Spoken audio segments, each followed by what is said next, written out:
The vice president playing a major role as chaos erupted at the Capitol. Defense and administration officials say it was Mr. Pence who approved the order to deploy the National Guard to the Capitol, not the president. There are reports that he denied D.C. officials' requests for that very assistance. Our Darius Johnson spoke to political analysts about the crucial role the VP could play in the final 2 weeks of this presidency.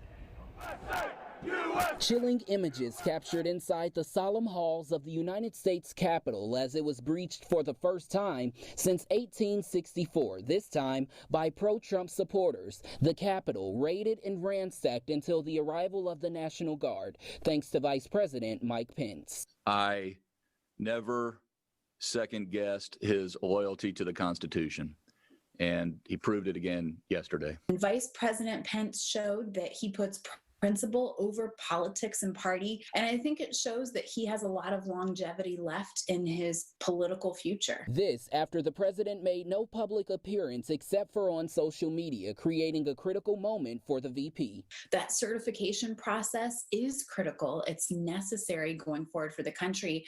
And it was something that the vice president stood up and completed, a task that needed to be done to kind of usher in that closure and that next step for the American people. Now many members of Congress are looking at the vice president and how he can navigate the next 14 days until inauguration. This is a moment for him to demonstrate to the American people what that leadership is, to put principle over politics and to really kind of forge forward the end of the Donald Trump administration. This is many in the Senate and House are now calling for the removal of the president by use of the 25th Amendment, Section 4. It would take the vice president and a majority of the cabinet to activate this. The amendment basically declares the president is unable to discharge the powers and duties of his office. I think there's a real question as to whether the president should continue at this point.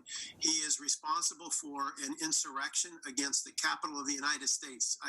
Those are words I never dreamed I or anybody else would ever speak. President Trump can object, which will require a 2/3 vote by Congress before Pence could take over. Congress then would have 21 days to vote, yet the transition of power is in 14 days. I think for all intents and purposes, just be smarter to let lie what's happened and to move forward with other processes rather than trying to remove the president. Reporting in Indianapolis, I'm Darius Johnson.